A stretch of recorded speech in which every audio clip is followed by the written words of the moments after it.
Alors pour ce qui concerne maintenant la gestion des données financières, donc on va aller importer une petite balance et je vais prendre plutôt la balance de mon dossier opticien. Hop. Ah, alors attendez. Bon, c'est pas grave, je vais importer la balance et de moi avant. Donc je vais glisser, je peux la glisser dans l'interface de, voilà, non, confirmer, des documents comme je pourrais directement choisir dans la partie données, là, le fichier que je veux prendre dans mon ordinateur, puisqu'en fait je peux faire rechercher un fichier ou je peux aussi dire je vais sélectionner un fichier qui est déjà importé dans la mission. Donc là je vais choisir ma balance. Et donc, c'est une interface qui est vraiment très intuitive ici. Vous n'avez pas... On va droit au but, en fait. On va aller mapper, faire la table de correspondance des colonnes et ensuite dire s'il y a des lignes à exclure. Donc déjà, l'entête, en plus, il l'exclut par défaut.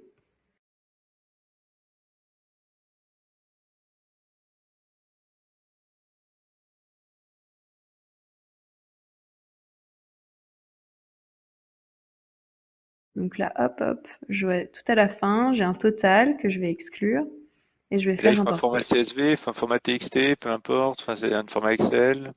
En fait, dans l'import, là, si Oui. je repars dans la partie import, on vous disait Excel ou CSV. Mais après, D'accord. voilà, réimporter la balance Excel ou CSV. D'accord. Après, on a une passerelle avec QuickBooks. Si vous avez des clients qui sont sous QuickBooks, on peut faire l'import en automatique. Donc, ma balance est importée. J'ai l'affichage de mon résultat net là-haut. Les comptes, la majeure partie des comptes seront généralement affectés automatiquement puisqu'on a vraiment élargi le champ des possibles sur les affectations au PCG. Donc, si votre client en fait utilise un numéro de compte qui se rapproche d'une racine du PCG, on ira le mettre dans le bon cycle. D'accord.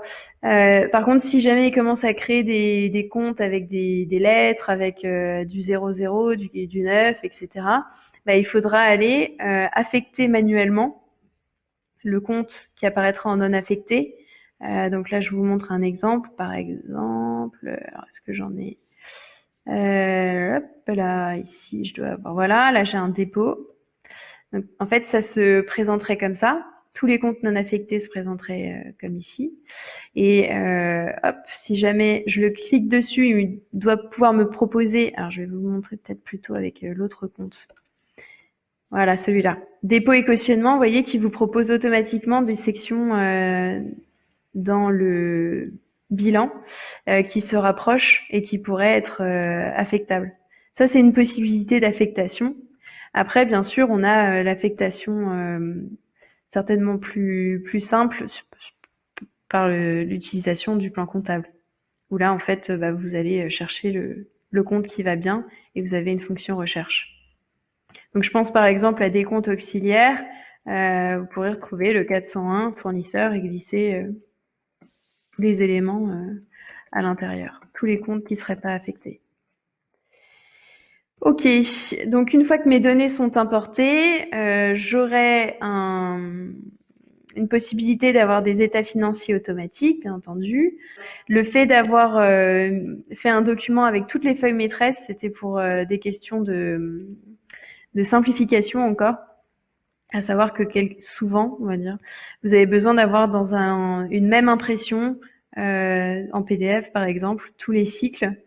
Et donc c'est vrai que du coup c'est assez pratique. Là vous avez les feuilles maîtresses avec la partie bilan et compte de résultat, client vente. Et vous pouvez directement naviguer, mettre des annotations. Euh, donc également vous avez des agrégats et des ratios qui sont générés sur la base des comptes importés. Agrégats et ratios. Là, ça permet d'avoir des petits visuels sympathiques sur. Bon, j'ai importé qu'une seule année, mais